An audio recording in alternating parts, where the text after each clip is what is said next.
Hey guys, how's it going? I'm so tired. You good? You good? Good. So a friend of mine requested that I do a video tutorial makeup thingamabob on Sally from The Nightmare Before Christmas. She would like it for Halloween party that she is going to. And originally I've never wanted to do Sally ever because I felt like it was overdone. Loads of people have done it, and when she requested it, I went onto YouTube to find her a tutorial that she could use and realised that there weren't that many, or there weren't that many that I could find. There might be loads out there, but I couldn't find any with the searches that I did. So I thought I'd do this video because I couldn't find one to send to her for the stuff that she wanted. So I'm gonna try and do it, and hopefully I do it justice, and hopefully it's what she wanted, because if it's not, that's slightly awkward. I'm gonna start rambling. Let's crack on. So to start this look, I am going in and gluing down my eyebrows with a non-toxic glue stick, firstly by backcombing the hairs and then flattening them down onto my skin. This is just going to help paint over them a lot easier. I did only do one layer, but you can do more to make the paint more seamless. It's completely up to you. And I am then mapping out Sally's eyeballs with a nude eyeliner. This is completely optional as well, but I thought this would be better as a guideline, just so that I didn't go in without correct measurements to make sure that both sides were even. But once again, completely optional. I just thought I'd do it, you know? And I am then going in with a white water-based paint to fill in her eyeballs. The paint that I'm using is quite sheer on first try, so I do have to go over it a couple of times just to layer it up a little bit better to make sure that the paint job is opaque enough to be seen, if that makes sense. And then once I've painted in her eyeballs, I am then going over all of the white paint with a white eyeshadow just to set everything in place, as I do have very hooded eyes and I didn't want anything to crease whilst I was working with it. Also, I am going to be doing a lot of shading in this tutorial, and having a base of eyeshadow down anyway is going to help the other colours blend better. And I am then going in with a light blue body paint onto my face and then eventually onto my neck as well. I'm applying this with two different beauty blenders, the original beauty blender and then the smaller concealing small areas beauty blender to get into the small areas, funnily enough. I decided to use the sponges to get a more even coverage, but you can also use paintbrushes. It's completely up to you. I just wanted to vary it up a bit to keep things fresh. Colour in your earballs, inside and out. It also might be good to mention that when I was painting my face with the light blue paint, I did extend that light blue paint towards the outer edges of my eyeballs. So the blue paint has overlapped onto the white paint. This is not by accident, it is kind of a bit of a cheat. I am a bit lazy, and it's kind of helps with shading later on. So it's just a foundation for the shading that I will be doing with eyeshadow later. It just means that I have to do a little bit less work later, and everyone's a winner. Now this part is only necessary if you are going to be using eyeshadow to shade in certain areas of your Sally look. If not, then completely ignore this, but if you are going to be using eyeshadow, I do recommend that you set the body paint that you have used with a translucent or transparent, this is a no colour powder that I'm using, because it's going to help all the eyeshadows that you set on top of it blend a lot easier. Otherwise it's just going to stick to the paint and look very, very patchy. Using a blue eyeshadow that is slightly darker than the light blue paint that I've used, I am going around the eyeball areas first to create a foundation for eyelids and her eye bags that she has, and I am then also going to be mapping out her sewn in pieces, scars, sewn bits She's a rag doll, in case you didn't know.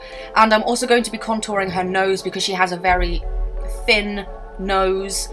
It's quite pointy as well, so I'm going to be doing that. And yeah, basically.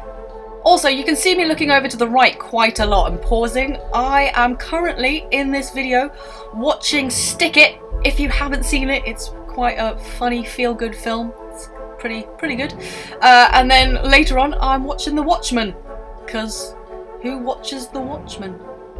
I do. That's who.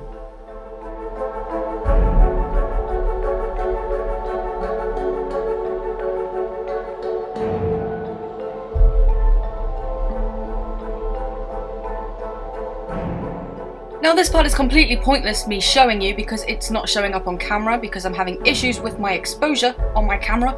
If anyone knows how to fix that, let me know. But basically what I'm doing is contouring my face slightly differently to how I would usually contour. I am focusing the area darkest on my chin and then bringing it up in a rounded half circle towards my cheekbones. This is to create a more rounded face, as Sally has a very round face and my face is more angular than hers.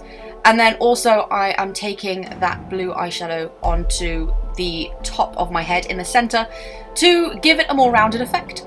And then once I have used that blue eyeshadow to do that contouring, I'm then going in with the white eyeshadow and am highlighting all the different areas that I would like to stand out. So that is my cheeks, my chin, and my forehead. Basically, anywhere that I haven't done any kind of shading with the blue eyeshadow, I am going in with white.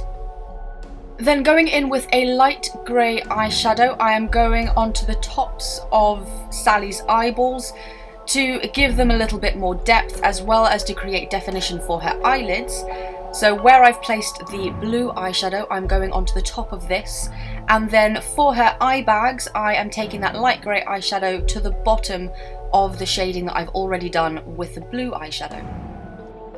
And then going in with a fine detailed brush, I am tracing over this area where I have already shaded with the light grey and am outlining it further with a dark grey eyeshadow. Then taking that same detailed brush and that dark grey eyeshadow, I am going in and detailing out the areas in which Sally has her stitches. So all the different cuts and teary bits in her face and eventually her neck, I'm going in with this detailed brush and the dark grey eyeshadow to create the separation bits in her face. I don't know what the right term is, so I hope you're understanding what I mean by all of this. Then taking my white body paint, I am going in and creating all of Sally's stitches. I am trying as best as I can to stay true to the stitches that she actually has on her in the film. Some of them I couldn't see very well, so I improvised, but most of them I am staying true to the film. I'm then continuing on the design and painting in Sally's neck on my neck. Her neck is a lot thinner than mine is. You don't have to have the thin neck. This is completely optional, but I am painting in her neck with the same light blue paint that I used on my face. And then the negative spaces around her neck I am going to be filling in with black paint to make it merge in better with my background. Then taking my dark grey eyeshadow on my detailed brush, I am creating little circles on each side of the stitches that I have created. And then once I've done all of these little circles, I am then also taking that dark grey eyeshadow and I'm shading the bottom of each of the stitches. So for those that only have one stitch for the stitch, I'm going to the bottom of each of them. And then for the crosses, I am overlapping them slightly. So I will pick whichever stitch I decide is going to be the top stitch, and that one is going to have the shading at the bottom going all the way through. And then for the second part of that cross stitch, I am going to be splitting it in half again, only going to the part that I decide is the bottom. It should be fairly self-explanatory when you're doing it, but if it isn't, then keep on watching.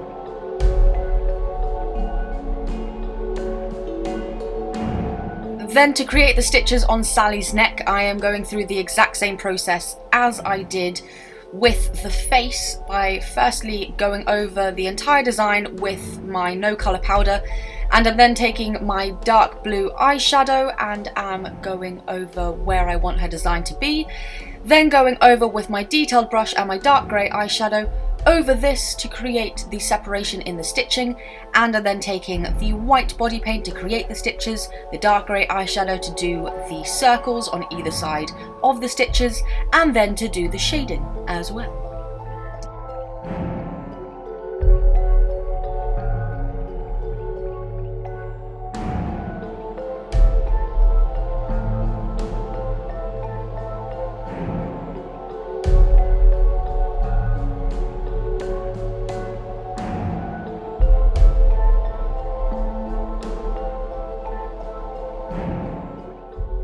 I am then picking up some white liquid lipstick on a spoolie brush and am brushing that through my eyelashes.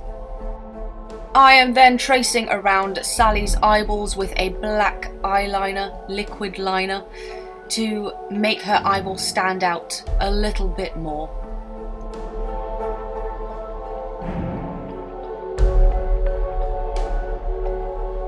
And I'm then going back in with that dark grey eyeshadow to deepen up her eyelids a little bit more as well as going over her eye bags as well. How many times can you say as well in a sentence? Jeez, Chelsea. Then to create Sally's eyelashes, I am going back in with that eyeliner and am creating lots of different V shapes for her eyelashes, as I wanted to stay as true to the film as possible. I then also added a few single lashes here and there, completely optional. You can also just stick on some false lashes if you would like, but I wanted to draw them on to stick true to the film, I guess. Or I was just being lazy. I'm then lining my lips with a lip pencil and filling them in with the same lip pencil. Doesn't matter what colour it is, as I will be going over this with a liquid lipstick a little bit later on, but I just wanted to trace out my lips first of all so that they weren't so blue. Dot in Sally's pupils. Make sure that you get them even on both sides, as you don't want her to be slightly cross-eyed, unless that's the look that you're going for. I originally had the pupils very, very small and then decided to make them bigger later on, as you will see, but it's completely optional, totally up to you. I'm then taking that light grey eyeshadow and I'm shading in Sally's eyeballs just a little bit on the inside corners and the outside corners to add a little bit more definition and depth to her eyeballs. And I'm then applying my liquid lipstick on top of my lip liner. You can choose a red lipstick if you would like to stay true to the film.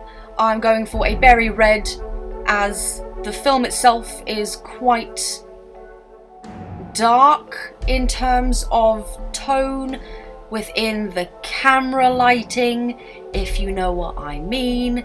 It's a rather dark lit film. Wow. I can't speak today.